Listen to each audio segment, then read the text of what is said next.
Take one hostile desert, insert 8 young adventurers, and bake in 40-degree heat for 3 weeks. It's a recipe for tension, trauma, and triumph. Every night the team get the chance to let off steam in a video diary, giving us the chance to find out what's really going down in the desert.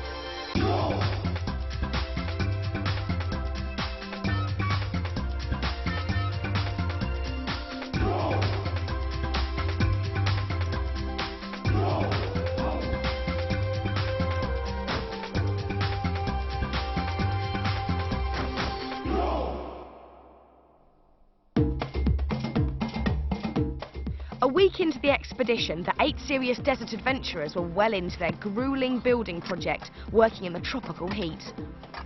They had just 3 days to make an enclosure for their camels, so they wouldn't have to be tied up or hobbled to stop them wandering off. Things were progressing slowly and, as they told their video diaries, some of the group were getting increasingly frustrated by Chris's lack of effort around the camp. Amy worked really hard, Promise worked really hard, Ellie worked really hard, Holly worked really hard, I worked quite hard, really hard. Just trying to get everything just really nice and comfortable for us. Like hanging up things, making signs for the toilets and stuff like that. And Chris just wandered around doing nothing. And like, I went up to him one point and I was asking him what he was doing, not in a horrible way, like you know, what you doing? And he just went, oh, I'm just kicking this tree. Which I thought was a bit stupid because we were like working in the hot sun, trying to get stuff ready. And he was just wandering around kicking the trees. Took about 20 minutes to get his camel back. Then he had to get his malaria tablets. Then he had to get his hat. He lost his hat, so he had to get a new one. And he's just been farting about non-stop. And it's starting to do me nattering a bit. So there were 6 of us setting up this whole camp on our own, no Emma, nothing. It was such a big job. And what did Chris do? But he picked the bark off some firewood, which doesn't need its bark taken off.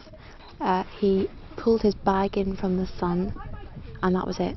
In the whole time that we sorted stores, made things, found slot pits, built toilets, you name it. For the past week, Chris had found it hard to bond with the group and started to spend time alone. He withdrew from the team and neglected his chores, which only made the problems worse. As Chris confessed in his video diary, he was getting increasingly fed up. I don't really think I'll fit in with the team at all. I don't know why I'm here, don't know where it's pit.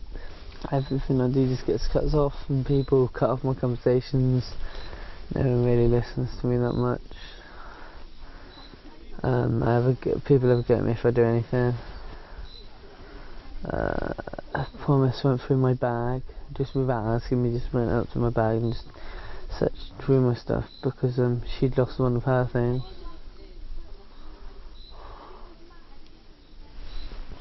So I'm putting on with everyone really.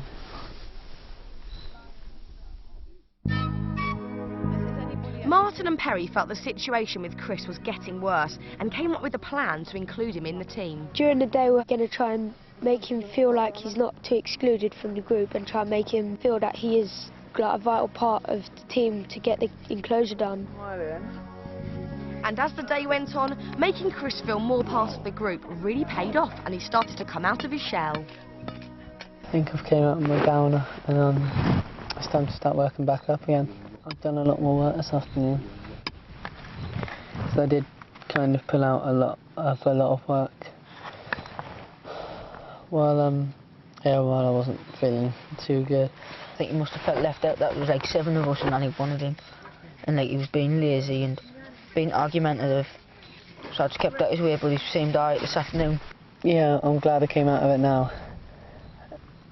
And I'm really starting to help with the corral. He has really like cheered up and he's getting involved. So hopefully, you know, that'll all be fine. Although Chris was now working hard, the enclosure was still going slowly, and the team started to feel the stresses and strains of working in temperatures around 40 degrees Celsius. I'm unbalanced, this one's heavier. Everything's sort of getting on top really, because The work's getting quite hard. I thought this part was going to be easier than before, but it's not, because I actually thought that building, not that it was going to be easy, but it was going to be easier than the desert training. But it's not. You can see my hands. Don't know if you can, but that's just a taste. They've got cuts on every single hand. Every single hand, all my fingers, and my hands gone all kind of crusty with cement. It's like kind of dry feeling when you touch cardboard or you run your fingers down a board, yeah? It's like that. It's really annoying. It's really disgusting. I've got all of man's hands off building the rest of the camel's enclosure, which stained me, I didn't know. The thing is, everyone's got little cuts and grazes and stuff like that, and everyone's hands are like really wrinkly and sore, so it makes it a lot harder for us to do anything. While most of the team was sweating it out in the sun, Promise was given an amazing opportunity to help in a research project away from camp. With elephant expert Keith Leggett, she went in search of the rare desert elephant. What she found was quite incredible. It was just like they performed for us. They were in the middle eating, then they walked down the riverbed, they went to the little pool stream thingy, and they swam, and the bull actually rolled over, and Keith said he's never seen that before, and he's been working with elephants for 7 years. So I guess I brought the good luck. What can I say? My name is Promise. Promise's experience of Africa was a real highlight, but the next surprise in store for the group wasn't so warmly received. Are you up for having a traditional meal? A goat bred to eat by the local village had been supplied to the group. It was killed and prepared in the traditional way. Emma brought in a goat, and then at that point I think everyone knew they were going to kill the goat. What they done is they brought it down and said if anyone don't want to watch it, they don't have to. We actually saw the goat being killed, like he had its throat sliced off. I wasn't there for that because I couldn't do it. I was really upset. I was actually crying. I couldn't watch it. They just cut his throat, and I just thought that was not very nice, because they'd showed it to us before, and I understand that it was this the local people's way of doing it here, but it's just, I just found it not very nice, and it was quite horrible. It's how people in Africa do it. It's like we have meat as well. Well, a lot of us have meat, and we just think of it as being tasty. We just buy it at the supermarket and then eat it for on Sunday roast. But we don't think of it being killed. But once the goat had been cooked, attitudes towards it suddenly changed. Yeah, give her a hobbit. It's a bit warm, so. Oh, stay in here, stay in here. It's hot though. It's hot. I've just eaten a bit of goat, which we saw being killed sort of over there, which really confused me for a while, because I was like, oh, I'm never eating meat again, I'm vegetarian, whatever. But to be honest, it just tastes too nice. But I still can't even associate, the live goat that we had in camp with the dead thing on the spit back there that everyone's chomping into. It was a good change from what we usually get. Noodles. And yes, noodles. So it was a good meal, and I enjoyed it. During the building project, the team went off in groups to practice the tracking skills they would later use in their main expedition, searching for desert rhino. For Chris and Holly, the experience was particularly special as they came across their first wild black rhino. It was an amazing sight, if a little nerve-wracking. If anything happens, just go to the ground just here. Once you get out of the vehicles, it's a totally different atmosphere, because you're stepping out into their world and your escape route is being left behind. So Bruce started whispering, he goes, "It's just to our right." And it's like, whoa, so it's getting close. And then we were behind a bush and we just heard a panting noise going, and it's just stood there under the tree, and we were stood right out in the open, and it looks around and it can hear you but it can't see you, and it looks around and it looks like it's looking right at you, like it knew we were there, it knew something was there, And I think if we shouted or made a noise, it would have came charging right at us. But yeah, it didn't. It was quite alert, but it stayed still under its tree, and it was an amazing experience. With only 2 days left to finish the enclosure, the team was starting to fall a long way behind, and as the temperatures rose, so did the frustration. I'm fed up, bored. I know like a million people would want to be in my place right now, like loads and loads of people. But when they got here, they'd find out that they wouldn't want to be here. We are having trouble with the camel enclosure, if that's what you can call it at the moment, because at the moment it looks like a pile of higgledy-piggledy bricks. I'm so tired I can't even speak. And a couple of pieces of wood sticking out of the ground. We're kind of getting on with it a bit more now. Everyone is still really sort of down because we just can't get anything done in time.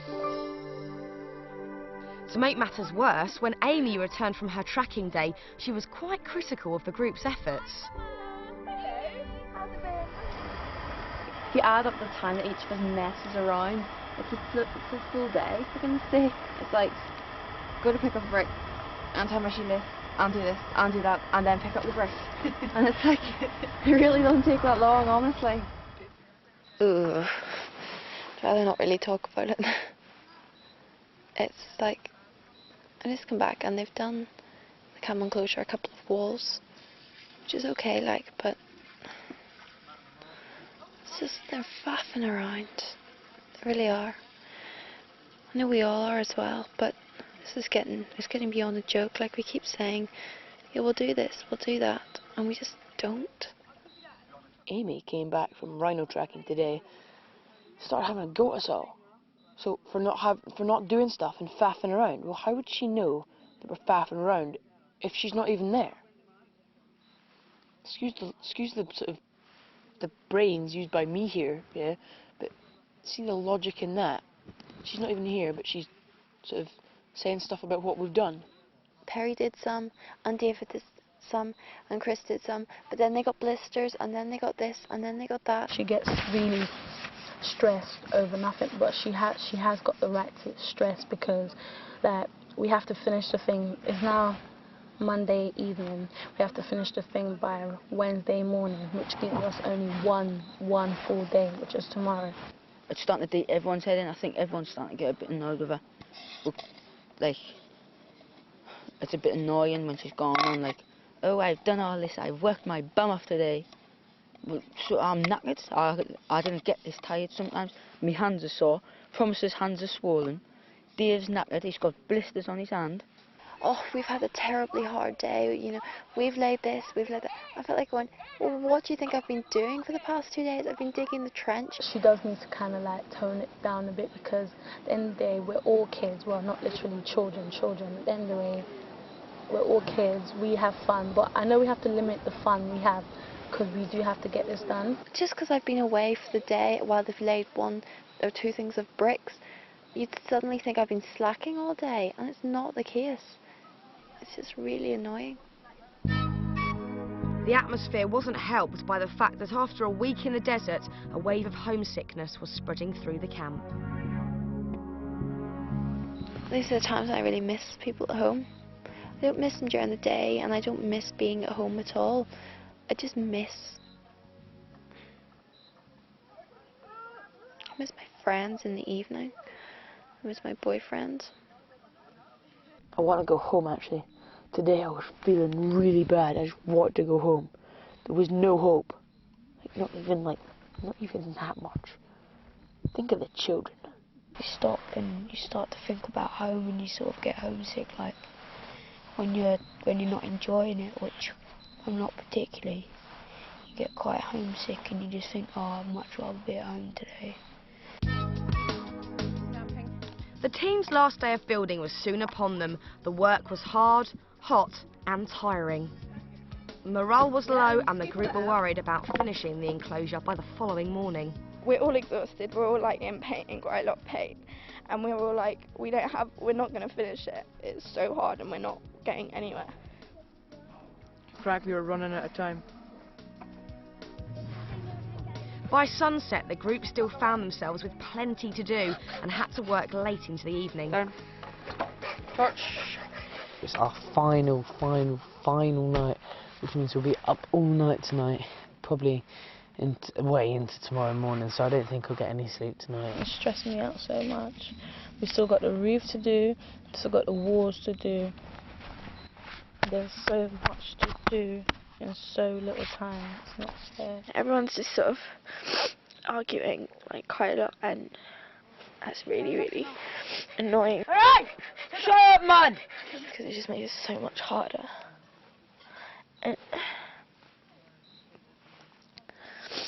it's just, We've got an all-nighter to get it finished for the opening ceremony tomorrow, and it's just a complete disaster. We're going to have to get it done anyway. Whether it takes us all night, we're going to have to get it done because it's organised for tomorrow. So it's going to be a long, tiring night, and I think I'm already tired. We've still got so much more to do. With only 10 hours left to the opening ceremony, the group reluctantly worked on into the night. It was particularly hard for Ellie on her 14th birthday. really want to be at home. I don't even know why I'm crying. Because I know that my parents, like, would rather me be here than, like, at home. I just want, like, a hug with my mum, or, like,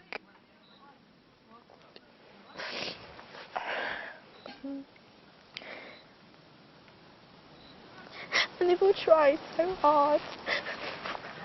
Really bad. I shouldn't be crying because well, we had breakfast in bed this morning, which was really sweet. And tried to make a like beach scene for me. And it would have been really sweet. The best present ever could be like a hug. But I just, oh.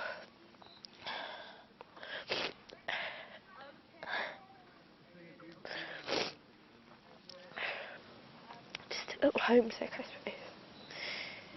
And it makes it worse, like opening presents, which you know have been wrapped like earlier that day, well not day, but whatever, and, like getting cards and stuff.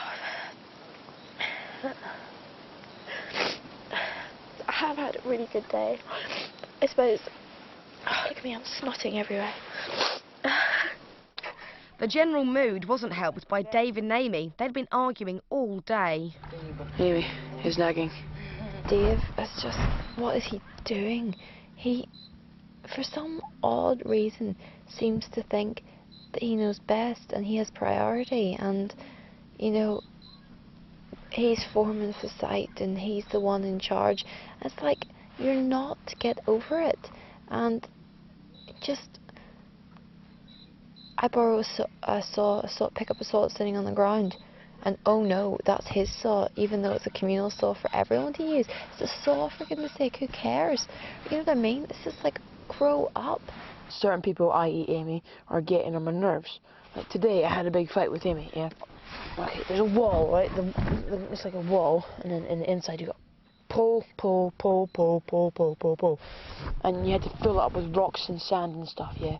And there was supposedly some special order, like stones, big stones, small stones, water, sand. What are you doing? Emma gives you, says 100 things for you to do, you know, in an order, and then you know better and change them all around. It's like, why? I just did sand, water, big stone, yeah, just shoved it in. And it was rock solid. You swear, you couldn't move it. It was just good. Perfectly fine. And then Amy kept saying, oh, it's wobbly, it's wobbly, it's wobbly, it's wobbly, it's wobbly. And I went, no, it's not. No, it's not. And I said, well, does that look wobbly to you? And I wobbled it. And she went, yeah. So I went round all the other stones. I went and got angry, yeah. Went round all the other things, wobbled them, yeah. And they wobbled like twice as much as my one. It's so patronising. It really is. It's just, I don't need to be patronised at all. especially by David. That's not what I'm here for at all. Mine was just like so much better, and she obviously knew she had lost that argument, but she couldn't take it. So she's been down my throat the whole day, and she won't shut up. As the night went on, the team started to go downhill fast. But despite the tantrums, All I'm asking Chris is to do is draw a little hole for me, and he can't even do that. Oh, I've drawn 5 holes. Wow. the traumas, I think we could cement this wall and make it look and feel stronger. and the tiredness, I just want to go to bed. the group, led by Chris, worked right on to the following morning. We need to get it done. It's better to give him a good job than one that's only half worried about.